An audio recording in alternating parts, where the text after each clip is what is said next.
Aka gace niko gace ka mbere gafatwa nk'igicumbi cy'ubucuruzi mu mujyi wa Kigali ndetse no mu Rwanda hose muri rusange. Quartier Mateus na Commerciale zigize akarere kiswe izingiro ry'ubushabitsi n'ubucuruzi Central Business District CBD.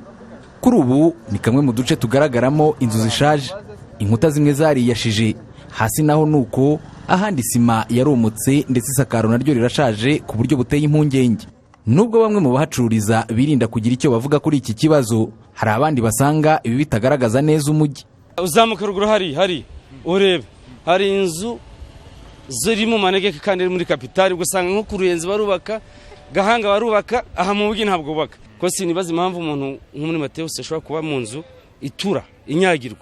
Commerciale hari naho imvura zibanyagira kandi bafite amamiliyari.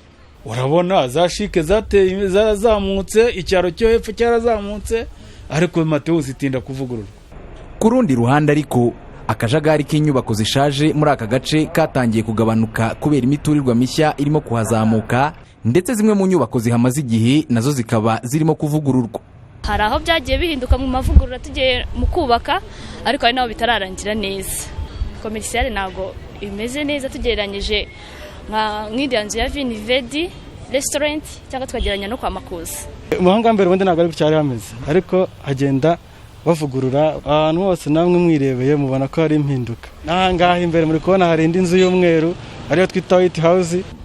Hari harimo amazu ashaje, ariko tutakwirengagiza ko n'igihugu cyacu aho cyavuye turahazi. Burantekereza ko kandi n'ikindi cyongeyeho kuvugurura inzu ntago biba byoroshye. Urumva ko habayeho kwiyubaka, ariko ko abantu barimo bamaze kwiyubaka ari benshi, ni nako bagenda barushaho bagenda bavugurura. Ikigaragara cyo no mu gihe kiri imbere nizi twibwira ko bavuguruye nabwo zizagira ubone ko ziri inyuma, hari ngira ngo nabwo basenye bubake imiturirwa minini cyane. Urabona ko bese ibintu bimeze neza. Abashora imari mu kubaka inzu zijyanye n'icyerekezo cy'umujyi nabo bemera ko hari aho byageze kuvugurura aka gace ntibikorwe ku muvuduko uhagije. Mbundu Faustin ni umwe mu bafite imishinga y'inyubako nshya muri aka gace, harimo n'izwi nka Atene. Asanga impungenge zo kutagaruza igishoro ziri mu byatumye ishoramari mu kubaka inyubako zijyanye n'icyerekezo ritihuta. Ngo bisaba ko leta ishyiramo nkunganire cyane cyane ku bikorwa remezo no kubona ubutaka ku mishinga minini. Abantu baba bafite n'ubwo bwo kuvuga ni nzabona abakodesha inzu yanjye, twese twubakiye rimwe bizashoboka.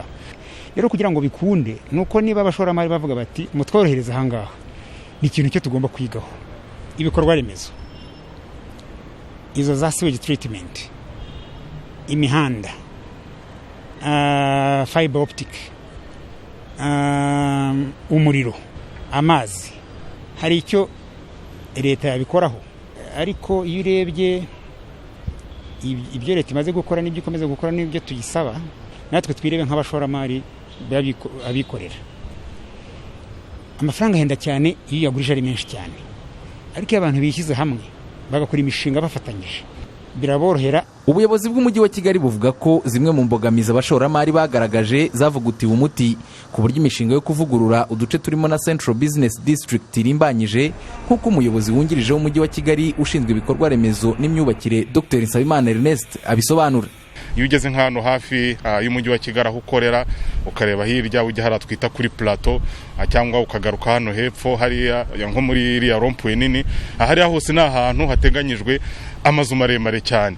Guhera nk'umwaka utaha hari nka projet nini cyangwa nini nkenye cyangwa eshanu nazo zizaba zirimo zizamuka hariya, ku buryo twavuga nko mu myaka 6 iri imbere cyangwa mu myaka 5 iri imbere, hariya rwose hazaba hari amazu maremare cyane, ku buryo hazaba hari impinduka zigaragara cyane mu mujyi wa Kigali muri karagace twakwita CBD. Quartier Mateus buriya nayo icyiciro ubu ngubu nacyo kigezwehe mu kuvugurura, ku buryo mu minsi mikeya hari abacuruzi, ari amaproje menshi yatanzwe ari muri one stop center, abakozi barimo barebaho mu by'ukuri uko ateye kugira ngo barebe ko ajyanye n'igishushanyo cy'umujyi wa Kigali. Ariko icyo nakubwira wenda muri makeya ni ukuvuga ko ntari za quartier commerciale naho mu by'ukuri amavugurura yaho yaratangiye. Ubuyobozi bw'umujyi wa Kigali buvuga kandi ko no mu duce tw'imiturire aya mavugurura azakomeza gukorwa hashingiwe ku biteganywa n'igishushanyo mbonera cy'umujyi, aho mu duce nka Remera, Nyamirambo n'ahandi bamwe batangiye kuvugurura no gusukura inzu zishaje mu gihe batarabona ubushobozi bwo kubaka izijyanye n'igishushanyo mbonera cy'umujyi wa Kigali. Divin Wayo, Televiziyo Rwanda.